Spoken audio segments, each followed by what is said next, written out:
com feijão,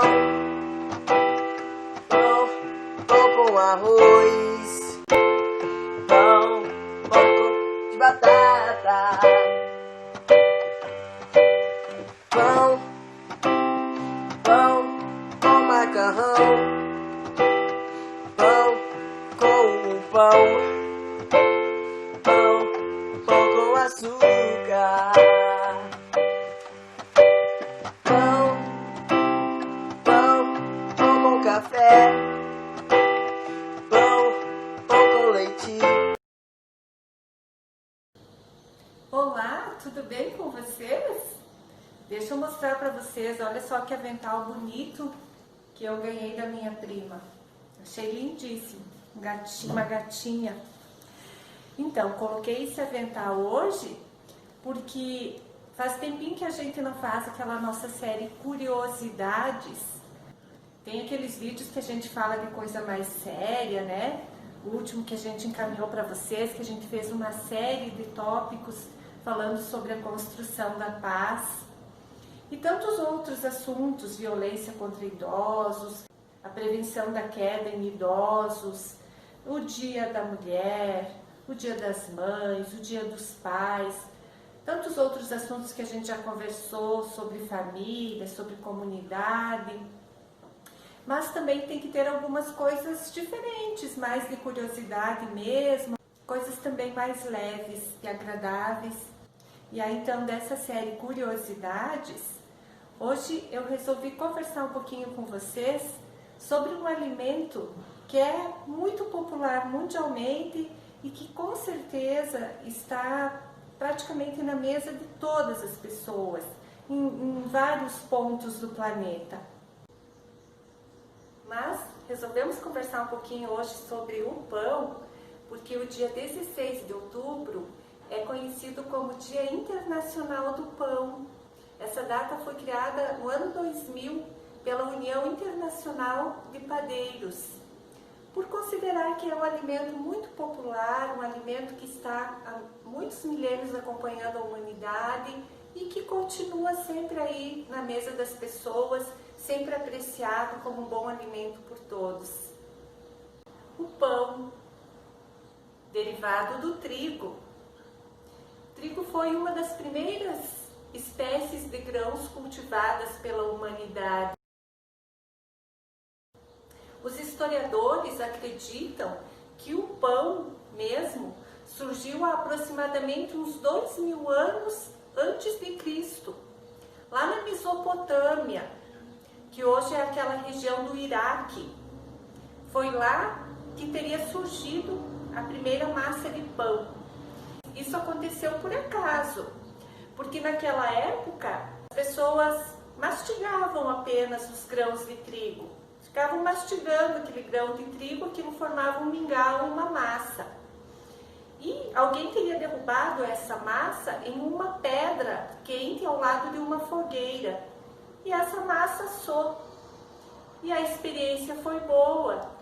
A pessoa gostou daquele alimento criado e a partir daí então começaram a amassar o trigo, né? Provavelmente misturar com água e fazer a massa de pão.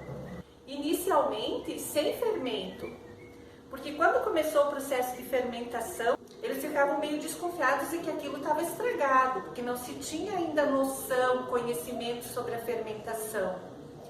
Mas com o tempo eles foram aprendendo sobre o processo de fermentação e daí em diante o pão foi sendo difundido, né, para todas as regiões. O Egito foi considerado como um dos lugares também que primeiramente a produção de trigo e a produção do pão, consequentemente. Claro que antigamente de uma forma muito rústica, com o trigo bem ao natural mesmo, né? Depois foram acontecendo todos os processos de refinamento da farinha. E consta até que antigamente o pão era usado até como uma forma de pagamento de salários. As pessoas trabalhavam em troca do pão diário para alimentar e alimentar a sua família. Também tem esses registros na história.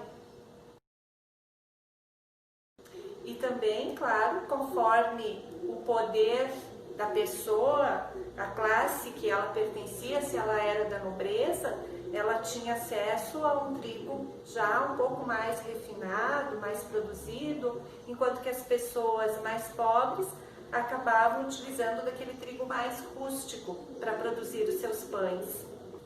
O pão também é considerado um alimento importantíssimo para os cristãos. Tem todo um significado, né? Que é o alimento do corpo e que o alimento do espírito, segundo a tradição cristã. Os judeus já consideram que o fermento, o processo de fermentação, poderia simbolizar a corrupção, coisas negativas. Então eles têm, segundo a tradição deles, em alguns momentos, em algumas datas dessa questão religiosa deles, eles costumam consumir os pães ázimos, que são os pães sem fermento. No Brasil, é claro que o pão chegou com os portugueses, porque os índios que aqui viviam, aqui não existia produção de trigo, mas sim produção de mandioca. Os índios se alimentavam à base de mandioca. Então foram os portugueses que trouxeram as sementes de trigo para o Brasil.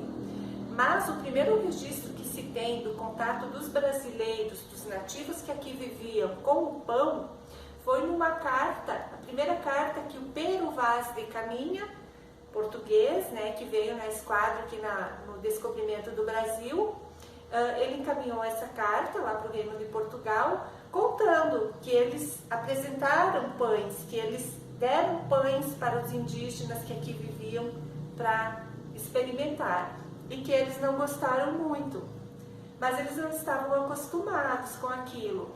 E também o pão que vinha lá de Portugal naquela época, devido à longa distância da viagem, com certeza também já era um pão mais endurecido, né? Um pão já que tinha uma certa data de tempo. Então, talvez por isso também os indígenas na época não gostaram muito do pão.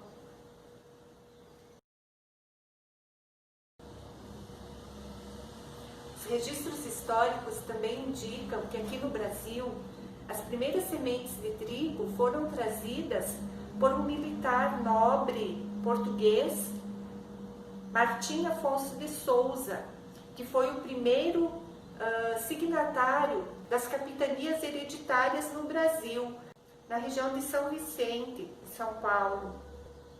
Ali começou a primeira produção de trigo no Brasil. A primeira padaria que existiu no Brasil também foi em São Paulo, na Praça da Sé, uma antiga padaria conhecida como Santa Teresa, que foi criada em 1872. Naquela época, na padaria mesmo era feita a moagem do trigo, se fazia a farinha na própria padaria e dali se produziam os pães. Com o tempo, né, isso tudo foi avançando, as padarias foram se especializando não só nos pães, mas criando diversos outros tipos de massas, de bolos, de pães, de biscoitos. Então, a padaria que fazia tudo isso. Mais adiante ainda, e mais recente, as indústrias começaram a se especializar em determinadas frações na área da panificação. Por exemplo, hoje tem indústrias que trabalham apenas com a industrialização de biscoitos, de bolachas.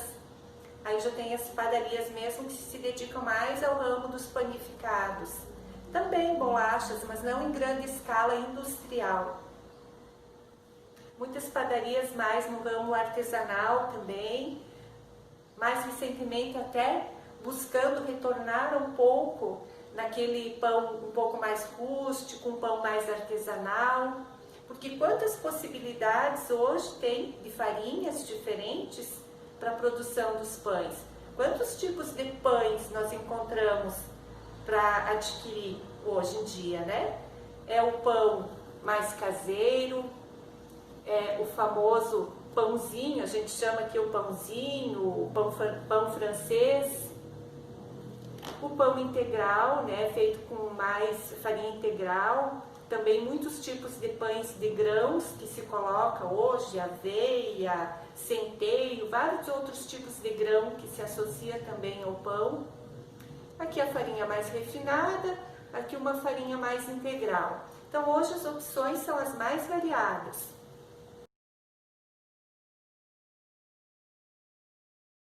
Nutricionalmente, né, os nutricionistas, os estudos indicam que quanto mais fibra, mais saudável é o pão, né, que a gente deveria evitar um pouco o consumo da farinha branca e optar sempre pelos grãos integrais. Mas aí também a gente entra numa questão, né, que parece que tudo que é mais saudável acaba às vezes custando mais caro. Como a demanda é muito maior, as pessoas procuram muito mais pelo famoso pãozinho, que já passa na padaria e pega, tá pronto, tá quentinho, pega na hora, as pessoas pararam, né, de produzir um pouco seus pães caseiros. E aí, como tem mais saída, o pão branco, o pão mais caseiro, o valor também acaba custando mais em conta. E os pães que utilizam outros grãos, a farinha mais integral, acaba custando um pouco mais caro. Esse pão com um miolo branquinho, mais úmido e molhadinho, com uma casquinha leve, mais fininha, levemente crocante e douradinha, que é produzido basicamente com fermento, água, farinha e sal. E tem muitos nomes em cada local, no mesmo país. Aqui a gente conhece mais como pãozinho ou pão francês. No Rio Grande do Sul geralmente chamam de cacetinho, mas lá no norte tem vários outros nomes. Careca, filão, jacó, pão de sal. Dependendo da região ele é chamado de um nome. Mas fora o famoso pãozinho tão consumido no mundo inteiro, quantos outros tipos de pães foram sendo criados, né? Quantas opções de pão a gente tem hoje em dia? Então é o pão francês, é o pão italiano, é o pão ciabatta, é o pão doce, é o pão rústico. Novas receitas vão sendo criadas, vão surgindo e agradando ao paladar de todos. Mas a gente não poderia deixar de fazer uma importante reflexão, né? Que é a questão da gente pensar que, infelizmente, por mais que a gente diga que é um alimento muito consumido e que deveria sim estar na mesa de todas as pessoas, mas infelizmente algumas pessoas têm a dificuldade até para ter na sua mesa esse alimento tão básico, né, na vida do ser humano, que é o pão. Mas seguimos sempre nessa luta, né? Acreditando e trabalhando para que a cada dia a gente possa ter uma sociedade mais justa, mais humana, com maior distribuição de renda e que todas as pessoas possam garantir os seus direitos mais básicos, principalmente o primeiro deles, que é a alimentação, e tantos outros. Mas, enfim, aí está, Dia Internacional do Pão, desejando que todos vocês possam ter sempre o pão de vocês à mesa para alimentar as vossas famílias. E eu sei que vocês fazem pães maravilhosos, apesar de que hoje a gente procura correr lá e pegar o pãozinho pronto, mas eu sei que tem muitas de vocês que ainda produzem, muitos de vocês que produzem os seus pães caseiros aí na vossa casa. Estamos esperando aí agora que vocês nos mandem. Manda as fotos, manda algum vídeo aí do seu pão para nós. Vamos compartilhar essa delícia?